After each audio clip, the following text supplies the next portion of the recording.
Hi, guitar students. I really quickly wanted to talk about one more thing with the metronome, and that is how to find a good speed to start your practice, and then how to increase that speed as you go about practicing.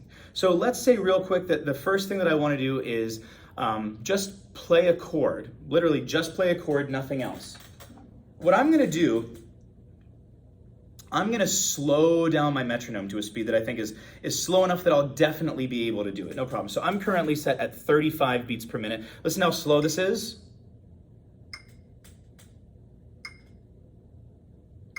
And I'm literally just trying, I'm going to do a downstroke on each one of these.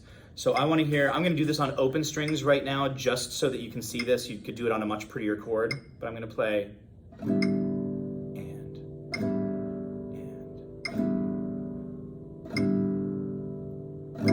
And let's say that that speed is very, very easy for me. I do it a handful of times. I'm sure that I can execute that perfectly every time, no problem. Well, what I'm gonna do now is I'm gonna make it faster. And I'm doing this for two reasons. The first thing is that I wanna do it over and over at different speeds so that I can build up my muscle memory with repetitions. But I also wanna find what is the maximum speed that I can do before I start to break down and lose control, if that kind of makes sense. So what I'm gonna do right now, I'm totally in control at this speed, and I'm gonna ask myself a question. How much faster do I think I can go? I wanna put it into three categories. Do I think I can go way faster?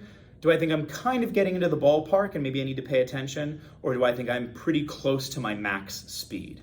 At this point, I think I can go way faster. So maybe even down here below, I jump all the way up. I'm gonna jump up about 20 more beats per minute. I'm gonna even go 25. I'm gonna move it up to 60 because I think I wasn't even close to the ballpark of my speed before. So I've moved it up a good bit. I'll again do it on open strings.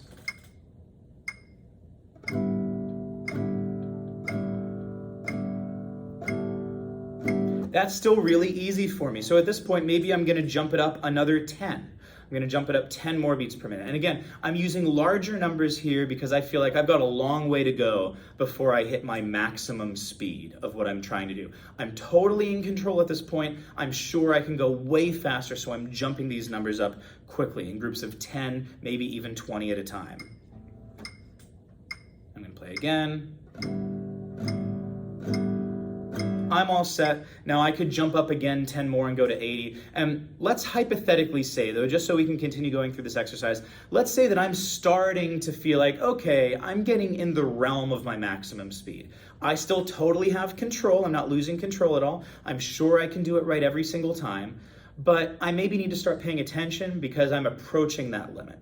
Well, now at this point, maybe I only want to go up 4 or 6 beats per minute at a time. I was at 70. Let's move it this time up to 76.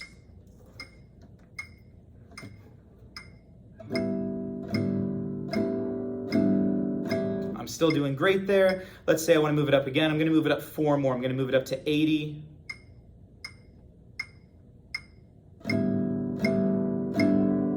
Now let's say that I'm doing that and I'm feeling, okay, I'm still in control, but I'm really starting to get close to my limit. Once you start to feel like I'm probably close to the top of the speed that I can play, you want to be moving up just 1 or 2 beats at a time. So if I'm at 80, my next one might be 82. After that, maybe I'm going to go 83, and I'm looking for it. And so until I hit my breaking point, where whatever exercise I'm doing, in this case, it's just hitting a chord. You might also be changing between chords. You might be practicing a scale. Whatever exercise you're doing, you want to find that breaking point where, okay, at this number at 90, I can still execute it perfectly every time. And at 91, it starts to break down. I can't quite get it every time. And we're not looking for at 90, I kind of have control, and at 91, I totally can't do it. No, we're looking for at 90 or whatever speed, I am in control. I'm sure I can do it exactly right every time. And when I go up a little bit, I'm not so sure of that anymore. Then you found your max. Let's say that my max was around 90. What I want to do there is whatever kind of exercise we're doing, and I'll give you specific exercises for each type of thing that we learn. So whatever exercise you do, back up a couple beats from there. Again, let's say that my max I could do was 90. I might back up to 84 or 86, and I might do my exercise a handful of times at those speeds because they're going to be a little bit more comfortable. Let me focus on them and make sure that I'm still totally in control.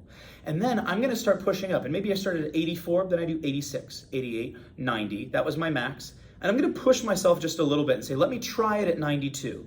Let me try it at 94. And sometimes what you'll find is that just having done those repetitions right beforehand, you actually get to go a little bit further than you did before. You get to push that limit. But even if you don't, we want to push into that uncomfortable territory just a little bit. And so today I might be working from 84 to 94 on my metronome. And then in the next practice session that I sit down to do it, I might start a little bit higher. I might just go 86 to 96 or even 86 to 100. But what I'm doing is every practice session, I'm trying to take my starting point and make it a little faster and my ending point and make it a little faster. I'm trying to push myself a little bit faster in control every time. And so I want to make sure that I'm still keeping control of everything that I'm playing. It's going to be mostly ranges of speeds that I'm totally in control of, and then push myself a little bit out of that comfort zone every single time. And you should notice yourself slowly speeding up. One last thing to be aware of with this is that you will hit plateaus with your speed.